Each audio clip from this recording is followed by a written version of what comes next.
também se preocupa com seu coração. Ora a Deus, e faz tudo para não te ver sofrer, tem te lembrar. Se alguma vez Jesus abandonou, tem te lembrar. Quantas vezes Ele já te levantou, tem te lembrar. Quantas vezes Ele já te levantou, tem te lembrar. Se alguma vez Jesus te abandonou, tem te lembrar. Quantas vezes Ele já te levantou.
Graças e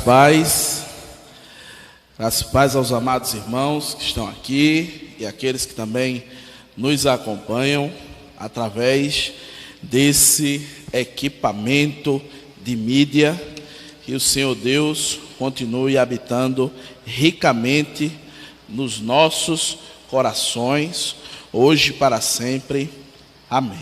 Neemias, capítulo 1, versículo 4. Livro de Neemias, capítulo 1 e o versículo 4. Você de casa achou? Diga amém aí, ou misericórdia. Neemias, capítulo 1, versículo 4. Então, vamos entrar agora na mensagem propriamente dita. Neemias, capítulo 1, versículo 4. Diz assim a palavra do Senhor: E sucedeu que, ouvindo eu essas palavras, assentei-me e chorei, e lamentei por alguns dias, e estive jejuando e orando perante o Deus dos céus. Curve sua cabeça, feche seus olhos, não feche sua Bíblia. Senhor Deus, mais uma vez, obrigado, Pai. Obrigado por tudo aquilo que o Senhor tem feito, por tudo aquilo que o Senhor fez e por tudo aquilo que o Senhor ainda fará no meio do teu povo. Que a tua palavra, ela continue, Pai, tocando nos nossos corações, assim como tu já fizeste através das leituras que aqui foram feitas, através dos louvores que aqui foram entoados.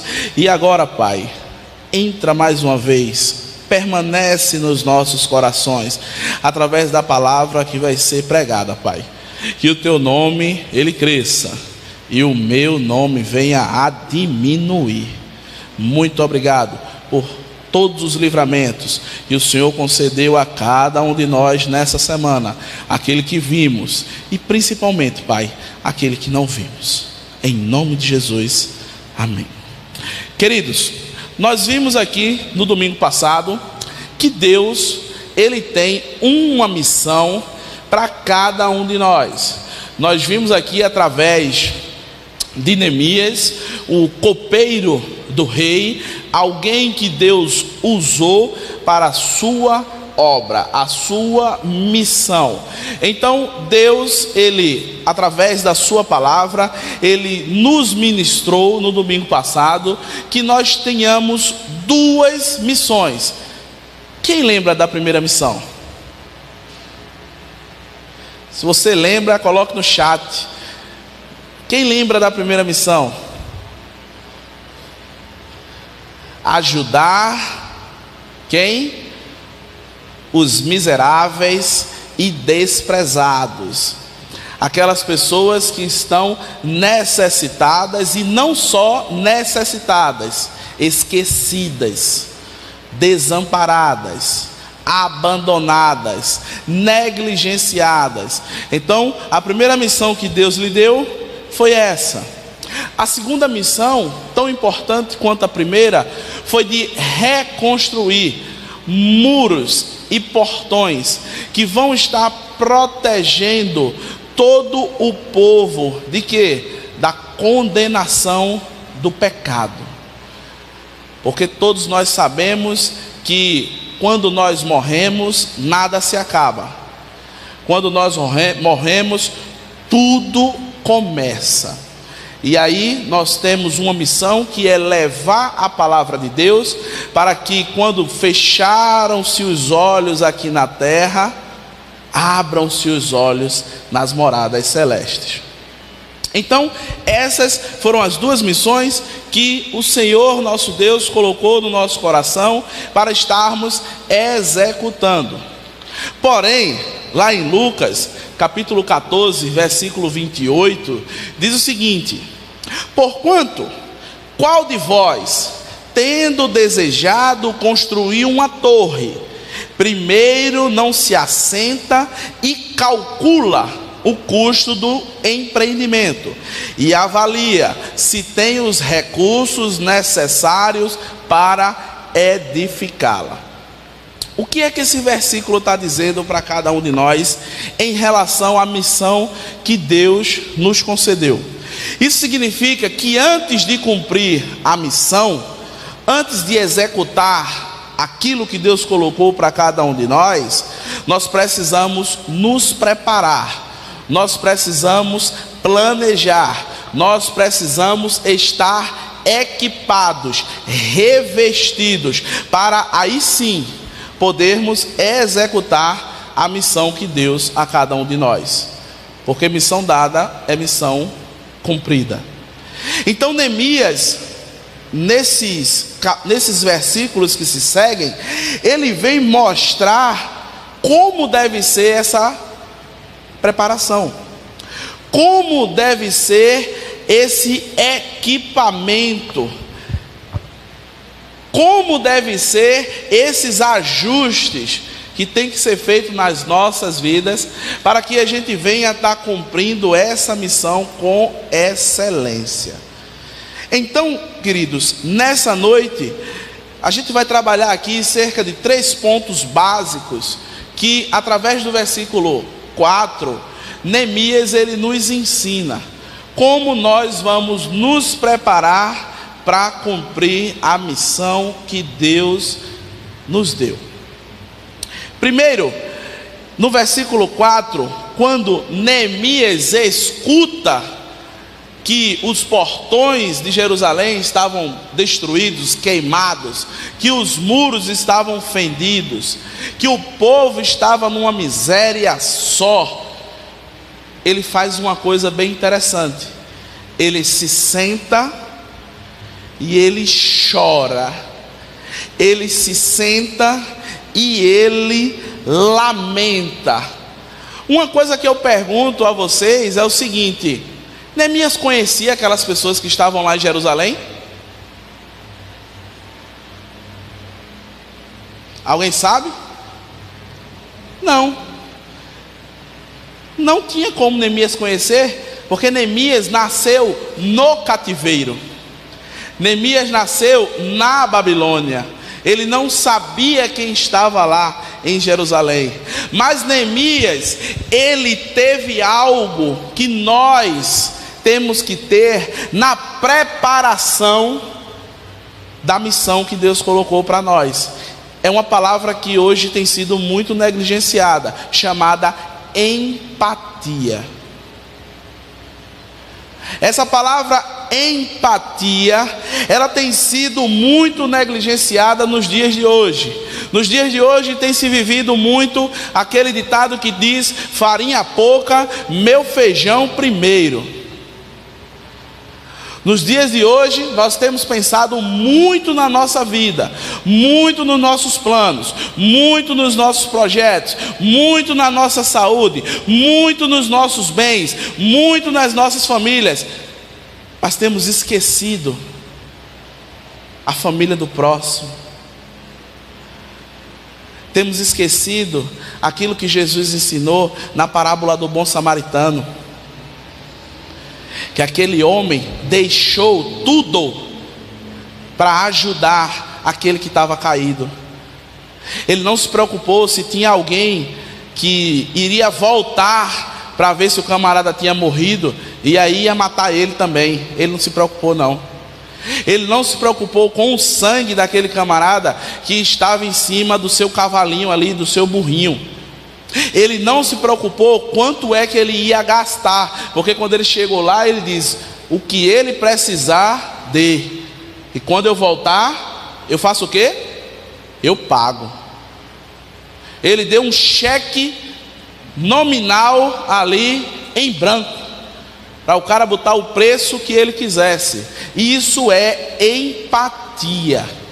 Isso é chorar com os que choram e se alegrar com os que se alegram, como Paulo diz lá em Romanos capítulo 12, versículo 15. E eu digo sempre que chorar com os que choram é algo muito interessante, e é até algo muito fácil de se fazer. Às vezes a gente vê alguém chorando, eu mesmo sou um desses, que se a pessoa começar a chorar aí, ela falar mais 2 palavras, eu já começo a querer chorar também. Pensa num cabo besta para chorar. Isso às vezes é muito fácil de fazer, mas aí quando Rízia entra pelaquela porta e diz assim: pessoal, vocês não sabem, comprei uma TV de 72 polegadas, que ela é assim, ó. Como é o nome da TV que é assim, coisada assim? Que, né? Tela grande, como é? Não, aqui é assim, ondulada, que é para todo mundo ver assim. É côncava, né? Um negócio assim meio... É uma televisão nova aí. E o cara vai comprar, é melhor comprar um carro. E aí Rízia, quando chega e conta isso, feliz da vida. Aí Mateus olha assim e diz: pronto, isso é nada que está vindo se falar, rapaz. Oxe, só porque eu tenho uma televisão de 14 polegadas de tubo lá em casa, até o conversor digital queimou. Aí o outro olha do lado e diz: tá vendo? Pode nem morrer, comprou uma televisão dessa. Meu irmão, fique feliz porque sua irmã está feliz. Fique alegre porque ela está alegre. Fique bem porque ela está bem. Infelizmente, a gente não consegue hoje mais ter essa empatia. E às vezes é algo que está ficando tão explícito que até chorar com os que choram está difícil. Às vezes até chorar com os que choram tem ficado difícil. Às vezes a gente passa para um lado, para o outro, para um lado, para o outro, tem alguém jogado no chão ali. A primeira coisa que a gente pensa é um bebo. O problema é dele. Ele bebeu porque ele quis. Eu não sei se é um bêbado. Eu não sei se é alguém que teve uma queda de pressão e ali veio a desmaiar. Eu não sei se é alguém que a glicemia baixou muito, né? E aí ele veio a ter ali um mal súbito. Mas o nosso julgamento, ele é prévio e ele antecede a nossa empatia. A primeira coisa que Deus nos diz através de Neemias, da ação de Neemias, é que nós temos que ter empatia, temos que nos solidarizar com aquelas pessoas, temos que estar prontos para ajudar. E antes que às vezes a gente pensa que a ajuda, como eu falei no domingo passado, é só dinheiro ou alimento, roupa, essas coisas. Não, às vezes ajuda é dar o ombro para alguém ouvir a pessoa falar, confiando que aquela pessoa vai guardar aquilo que foi dito. Às vezes ajuda é eu estar em alguma situação e alguém me dá a mão para eu me levantar, sem me criticar, sem pisar no meu pescoço. A Bíblia diz que o Senhor Deus, Ele não apaga o pavio que fumega, e Ele não pisa o caniço quebrado. Mas a nossa sociedade, às vezes, o pavio está terminando de apagar, aí o que a pessoa faz? Joga um balde de água gelada em cima do pavio. Acabou-se. A cana já está quebrada, o negócio já está ruim, e aí eu chego para terminar de pisar em cima. Tá vendo? Eu não disse a tu, e não era para ter feito desse jeito. Agora está aí sofrendo. Isso é algo que é comum na nossa sociedade ou não? Mas é algo muito interessante que o povo de Deus, ele é chamado para uma missão. E uma das missões é ser santo. Por quê? Porque Deus é santo. Sede santos, porque eu sou santo. A gente tem que ser diferente, porque nós somos separados. Nós somos um povo escolhido por Deus, uma nação santa, um sacerdócio real. Nós fomos comprados com preço de sangue, e muito sangue. Então, através disso que recebemos, nós devemos ter empatia com outras pessoas. Nós devemos ajudar outras pessoas. Nós devemos ser solícitos a outras pessoas. No mês de julho, e aí eu vou contar uma novidade para os irmãos. No mês de julho, no segundo domingo de julho, nós vamos estar iniciando aqui na nossa igreja um projeto, uma nova vivência, que a gente vai estar em todo segundo domingo do mês levando alimento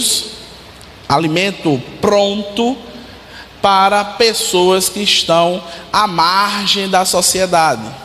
Quem são as pessoas que estão à margem da sociedade? Aquele pessoal que a gente passa ali depois da festinha.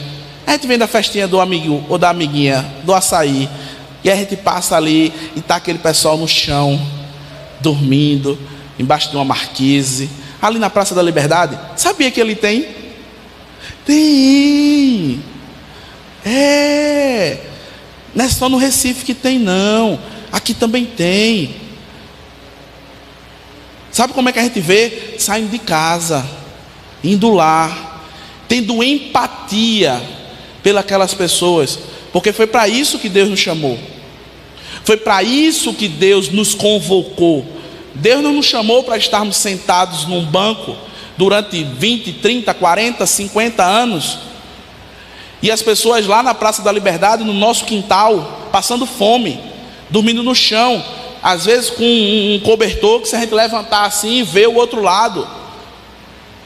Mas nós estamos bem, estamos satisfeitos, estamos em casa, no quentinho ou no geladinho, no ar-condicionado. Então, segundo domingo de julho, nós vamos estar levando 50 refeições para as pessoas que estão ali de madrugada. Aí teve alguma pessoa que chegou para mim e disse: mas não vai entregar a bebo não, né? Eu disse: eu vou entregar a quem tiver com fome. Se ele quiser pegar a marmitinha e tomar com cana de tira-gosto, eu estou nem aí. Sabe por quê? Porque eu estou cumprindo uma missão. E a missão que Deus disse foi para cuidar. E nós devemos exercer esse cuidado. Empatia. Grava essa palavra.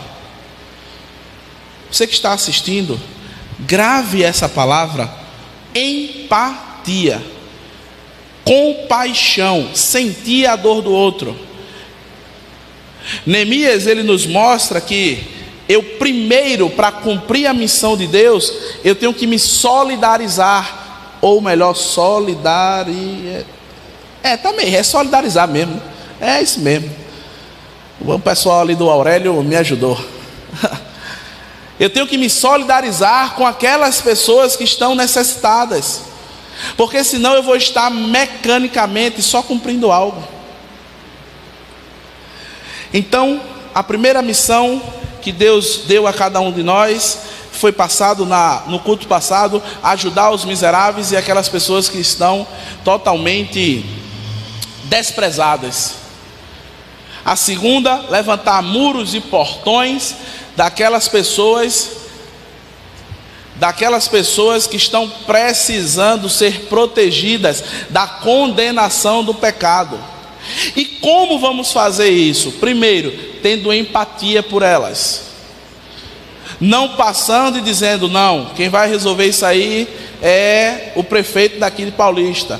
Quem vai resolver isso aí é o governador do estado de Pernambuco. Quem vai resolver isso é o presidente. Quem vai resolver isso é a ONU. Não. Deus lhe chamou. O chamado é pessoal. Então, dando continuidade, nós vemos que quando Neemias ouviu o que estava acontecendo lá em Jerusalém, ele assentou, chorou e lamentou por alguns dias, e esteve orando e jejuando. Segunda coisa que eu aprendo, que a preparação para a missão que Deus coloca nos nossos corações, ela passa primeiro pela empatia. Eu senti a dor do outro, mas ela também é seguida da oração. Oração não é aquele termo gramatical que se designa a uma frase com verbos. Porque muitas vezes a gente só ouve oração dessa forma. Aquela oração subordinada, aquela oração adverbial. Não. Oração é algo que o crente, o salvo em Cristo Jesus, ele tem que exercer constantemente. E infelizmente é uma realidade nossa, a começar de mim, que temos orado pouco. Temos falado muito de oração e orado pouco. Orado às vezes, como eu sempre digo, quando a gente acorda e quando a gente vai dormir. E às vezes quando vamos dormir nem concluímos a oração, porque já dormimos. Primeira coisa, empatia. Segunda, oração. A preparação para a missão de Deus tem que passar pela oração, pois é através da oração que nós vamos estar mantendo contato com a base celestial. Vocês já viram um soldado numa missão de guerra? Nos filmes a gente não vê, né? Ali e tal, às vezes uma reportagem, e aí o soldado está andando e sempre tem um que está com o quê? Um rádio. É assim ou não? Com um radinho. Ele está ali com equipamento de rádio. Por quê? Quando ele chega em determinado lugar, ele: alô, comando, Houston, estamos aqui chegando na lua. Não é assim? Eles mantêm um contato direto com a sua base. A oração, meu irmão, é um contato com Deus. Eu fui perguntado uma vez, no estudo que estava ocorrendo aqui, que se era fácil ou difícil orar. E aí eu disse: depende. Como assim depende? Depende. Depende de como é feita essa oração. Se essa oração é feita como um mantra e um ritual, onde tem que ser em um lugar separado, escuro, ou com a luz de neblina, um ambiente bem tranquilo, aconchegante, vai ser difícil. Porque quando você entra lá, vai chegar alguém na porta da casa chamando. Quando você entra lá, vai acontecer alguma coisa para lhe tirar daquele momento. E aí eu disse: se a oração foi entendida dessa forma, é difícil. É difícil mesmo. Mas se eu entender que a oração é uma conversa com Deus, a todo momento e aonde eu estiver, eu vou poder estar orando. A todo e em qualquer lugar onde eu estiver, eu vou estar podendo me conectar com a base. Não, irmão, e se eu estiver dirigindo? Se eu fechar o olho, bate. Eita Jesus, é difícil. Deixa eu contar um negócio para os irmãos. Vou falar baixinho, vou. Pode olhar de olho aberto. Vou dizer de novo: pode orar de olho aberto. Não contem para ninguém, tá? Conte não. Não conte não. Meus amados irmãos, é uma conversa com Deus. Ore de olho aberto, ore de olho fechado, ore indo para o trabalho, ore indo para o estudo, ore indo para a faculdade, ore indo para o médico, ore em qualquer lugar. Esteja em constante conexão com a sua base, a base celestial. E sobre oração, nós temos aqui o Neemias nos mostrando como essa oração ela pode ser feita. No versículo 5 até o versículo 6, ele diz o seguinte: e disse: Senhor, Deus dos céus, Deus grande e terrível, que guardas o conserto e a benignidade para com aqueles que te amam e guardam os teus mandamentos. Esteja, pois, atento os teus ouvidos e os teus olhos, abertos, para ouvirdes a oração do teu servo, que hoje faço perante ti, de dia e de noite, pelos filhos de Israel, teus servos, e faço confissão pelos meus pecados, dos filhos de Israel, que pecamos contra ti, também eu e a casa de meu pai.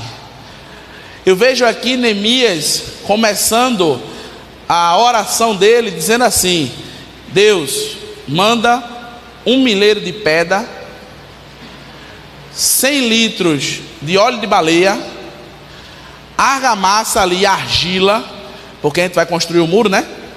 Depois o Senhor manda uma frota de jumentinhos carregando madeira boa, viu? Que vai ser para as coisas lá. Peça para o ferreiro confeccionar um bocado de prego, certo? Prego de 3 polegadas, aquele bem graúdo. É assim que Neemias começa a oração? Não. Neemias começa a oração engrandecendo o Deus Todo-Poderoso. Neemias começa a oração colocando Deus no lugar onde Ele nunca deve sair nas nossas vidas, no topo. E quando eu estou falando isso, não estou dizendo que quando você começar a orar, você vai dizer: ó arquiteto do universo, ó Deus que tudo pode. Não estou falando isso não. Estou dizendo que quando você começar a oração, reconheça que Ele é Deus na sua vida. Reconheça que Ele tudo pode. Reconheça que para Ele nada é impossível. Reconheça que Ele pode fazer aquilo que você deseja. Claro, se estiver também nos planos dEle. Neemias, ele nos ensina que também nós devemos estar exercendo aquilo que Paulo conta lá em Tessalonicenses, 1 Tessalonicenses, capítulo 5, versículo 17, que diz assim: orar sem cessar. Ele diz aqui que está orando de dia e de noite. Orar sem cessar. Para nós cumprirmos a missão que Deus deu para cada um de nós, nós precisamos ter empatia por aqueles ao qual vamos estar sendo levados por Deus. Mas também nós precisamos orar sem cessar. Orar a todo momento. E às vezes a nossa oração, ela pode ser assim: Senhor, tem misericórdia de mim, pobre pecador que sou. Sabe por quê? Porque essa foi a oração que o publicano fez lá na subida do templo. Enquanto o fariseu, ele orava de si para si, dizendo que dava o dízimo de tudo que tinha, enaltecendo o seu ego.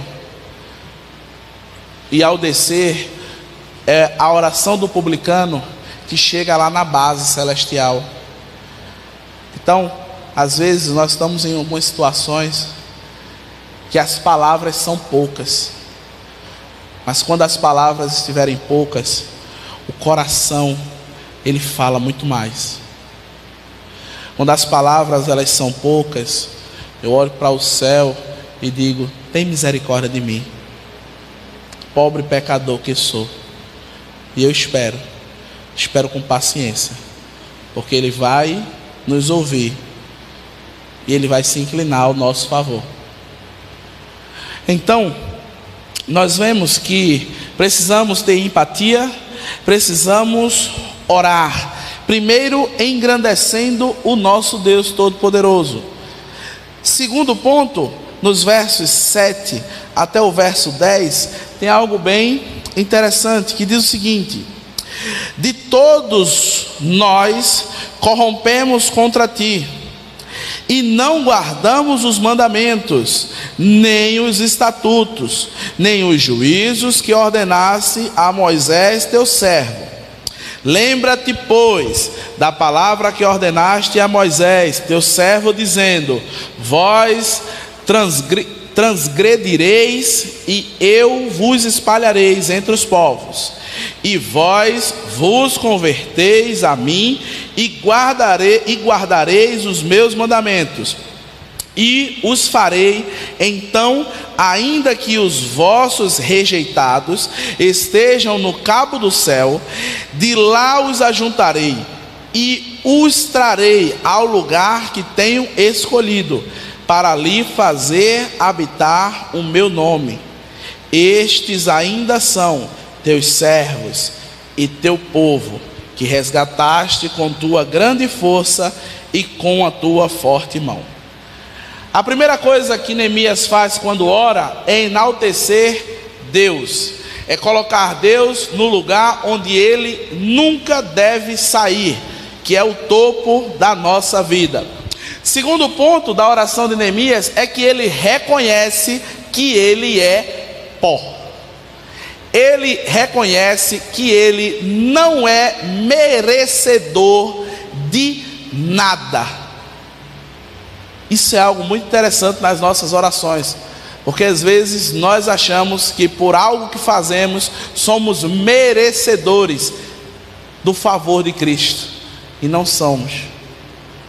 E quando Neemias ele reconhece isso, em segundo ponto ele recorre a quem? Ao próprio Deus. É interessante, né? Em uma oração você recorrer ao próprio Deus. Sabe o que é que Neemias está falando aqui? Ele está citando Deuteronômio capítulo 4. Quando Neemias está orando a Deus, ele não diz: Senhor, me ajuda para que eu possa fazer a obra, porque eu sempre fiz isso, eu sempre fiz aquilo. Me ajuda para ter um emprego bom, para que eu possa continuar ofertando na casa do Senhor. Não, me ajuda para ter um relacionamento bom, para que eu, junto com a minha família, possa estar de novo junto à casa do Pai. Não, nada que nós viemos a fazer vai fazer com que eu mereça algo de Deus. E às vezes nós precisamos entender isso, porque a gente dessa forma coloca Deus no banco do réu, e nós ficamos como juízes. E Neemias, quando reconhece que é pó, reconhece que nada é, ele usa a palavra de Deus. Ele cita o texto lá de Deuteronômio capítulo 4, onde Deus fala: hoje tomo céus e terra por testemunha, que ponho sobre ti a bênção e a maldição, a vida e a morte. Escolhe, pois, a bênção, para que te vá bem teus dias na terra que prometi aos teus pais. E ele diz lá: se te afastares da minha palavra, te espalharei por toda a face da terra. Mas se voltardes a reconhecer os meus mandamentos e os meus estatutos, aonde você estiver, eu trarei você de volta. Meus amados, é algo interessante que Neemias, ele cita a Bíblia. Aonde era que Neemias estava? Aonde era que Neemias estava? Na Babilônia. Neemias, ele não cresceu em Jerusalém. Neemias, ele não teve acesso ao templo, mas Neemias conhecia a palavra de Deus. Neemias conhecia o Deus ao qual os pais dele serviram. E nós, será que conhecemos esse Deus? Que Deus colocou na sua mão, passa primeiro pela empatia, logo depois pela oração, e nós chegamos na última parte, o jejum. É bem interessante que o jejum, nos nossos dias atuais, ele é uma prática que tem sido mal interpretada. O jejum nos dias atuais, ele às vezes é visto como uma barganha. Vou fazer para ter, vou fazer para conseguir, vou fazer para alcançar. Quando não é dessa forma, ele é feito como o STF do céu, a última instância. Como assim? Orei, orei, não consegui. Vou jejuar que eu consigo. Com certeza vocês já devem ter ouvido isso. Jejue, orou muito, não foi? Conseguiu não? Faça um jejum. Faça o jejum que você consegue. Todos aqui já ouviram isso. Só que, meus irmãos, a gente tem que entender que o jejum é uma prática unicamente com o seguinte propósito: nos aproximar de Deus. O jejum ele tem o seguinte propósito: deixar-nos próximo de Deus. Para quando os nossos desejos naturais, os nossos desejos humanos, se for comida ou se for alguma outra coisa, quando eu tiver esse desejo, eu lembrar que eu tenho um Deus que é maior do que esse desejo. Eu lembrar que eu tenho um Deus que é maior do que aquela vontade.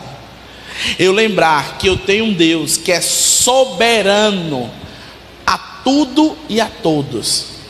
E aí sim, eu começo a me aproximar de Deus e entender aquilo que está se passando no meio do povo. Infelizmente, às vezes a gente tem negligenciado esse ato do jejum. E Neemias, ele sabia que o jejum iria fazer com que ele recebesse a confirmação daquela missão. E é interessante que 4 meses depois, se vocês verem no capítulo 2 de Neemias, quando chega lá no versículo 4, Deus confirma com ele. Sabe por quê? O rei pergunta. O rei chega para Neemias e vê ele cabisbaixo, vê ele tristonho, não porque estava jejuando, mas porque o povo estava passando a dificuldade. Lembra da empatia? E aí ele olha para ele e diz: por que estás assim? Vejo que a tua aflição não é da carne, e sim do coração. Neemias esperou o momento certo. Neemias esperou a confirmação de Deus, através da preparação que ele propôs no seu coração. Primeiro, ter empatia pelas pessoas ao qual iriam ser acolhidas por ele.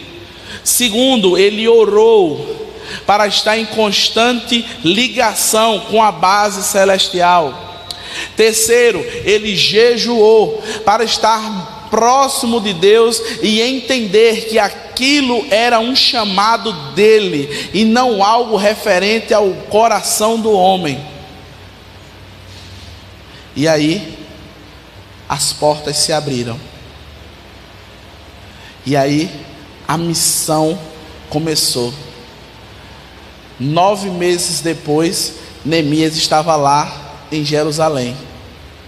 9 meses depois da notícia que ele recebeu, Neemias estava lá, juntando o povo para fazer a obra que Deus colocou no seu coração.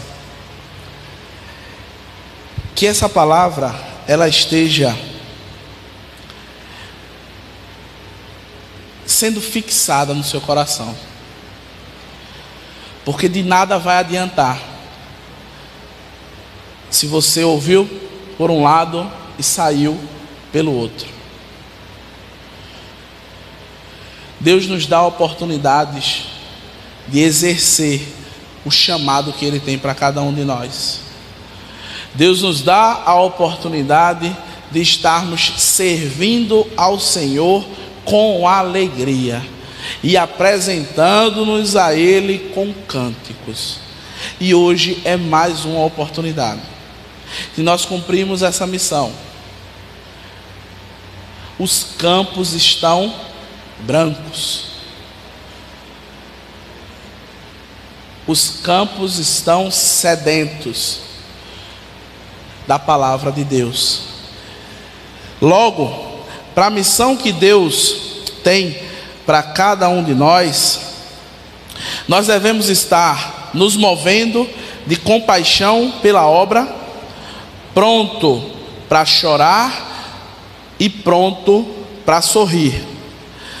Nós também devemos estar mantendo a comunicação com o Deus Todo-Poderoso, ao qual está na base lá nos céus.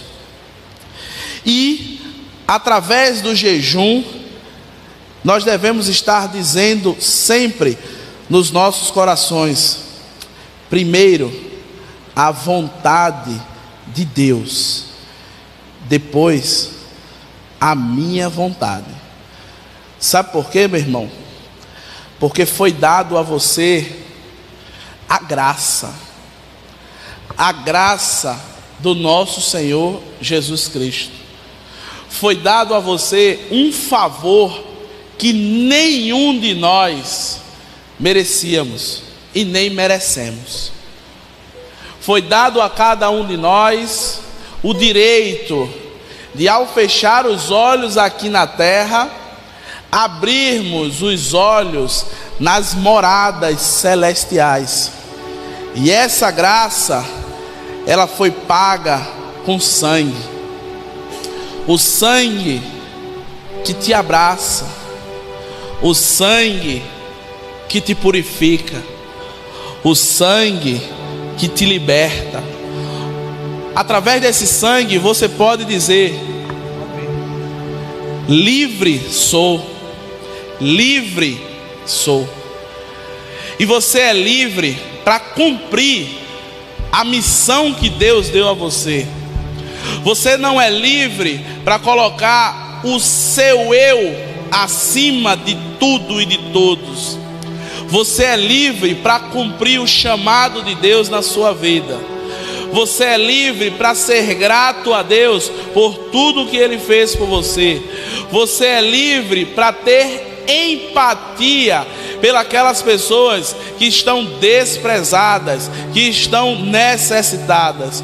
Você é livre para orar, interceder por cada campo missionário, por cada lugar que Deus vai levar você. E esse lugar pode ser a sua rua, esse lugar pode ser a sua vizinhança, esse lugar pode ser a porta que está à frente do seu quarto. Deus, Ele está falando com você nesse momento. Que cada vez mais nós possamos entender que lá na cruz do Calvário, Jesus, Ele disse: está consumado. Naquele momento Ele escreve uma carta de amor, uma das maiores melodias, que em silêncio Ele proclamou para cada um de nós. Ele disse: até aqui eu fui, daqui para frente a missão é sua. Ame, ore, jejue e sirva o Deus Todo-Poderoso, porque foi para isso que você foi chamado. Foi essa graça que Ele libertou. Senhor Deus, muito obrigado, Pai. Muito obrigado pela vida de cada um dos teus servos, Pai, que hoje estão ouvindo essa mensagem. Esses que estão aqui, Pai, os que estão em casa e aqueles que ainda irão ouvir, Pai, essa mensagem. Que o Teu nome cresça nesses corações, Pai, e o nosso nome diminua. Que nós venhamos a cumprir a missão ao qual o Senhor coloca nos nossos corações, Pai, que é cada vez mais estar ajudando aqueles que precisam e levando a Tua palavra, Pai, que é poder Teu para a salvação de todo aquele que crê, Pai.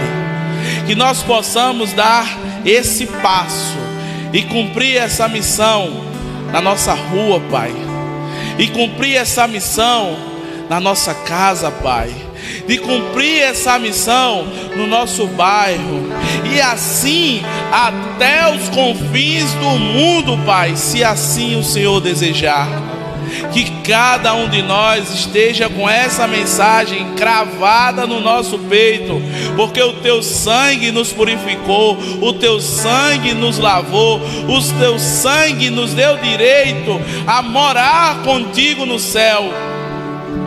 Mas é para cumprir, Pai, o teu chamado em primeiro lugar, que devemos cada vez buscar o teu reino e a tua justiça, e as demais coisas vão sendo acrescentadas. Continua nos abençoando. Obrigado por essa semana maravilhosa que o Senhor nos concedeu. Continua nos dando livramentos. Sede com todos os enfermos, Pai, espalhados por toda a face da terra, Senhor. Que nesse momento o teu Santo Espírito esteja dando um abraço em cada um deles, Pai, que está acamado, às vezes sozinho, Pai, mas que ele saiba que o Senhor está com ele, Pai, que o Senhor está sustentando. Assim também eu te peço, Pai, pelas famílias que estão enlutadas, aquelas famílias que sofrem pelo distanciamento físico, Pai, que o Senhor possa estar confortando, que o Senhor esteja abraçando, e que os teus servos espalhados por toda a face da terra sejam vasos usados por ti, Pai, para levar esse consolo, para levar esse refrigério, para levar esse ombro amigo, Pai, e demonstrar a todos que eles não estão só, que o Senhor está com cada um deles, Pai. Nos leva para casa, os que estão aqui em paz, da mesma forma que o Senhor nos trouxe. Aqueles que nos assistem, Pai, que o Senhor continue acampando os seus anjos em volta dos seus lares, os protegendo a todo momento, Pai. Que o teu nome mais uma vez cresça e o nosso nome venha diminuir. Muito obrigado. Em nome de Jesus. Amém.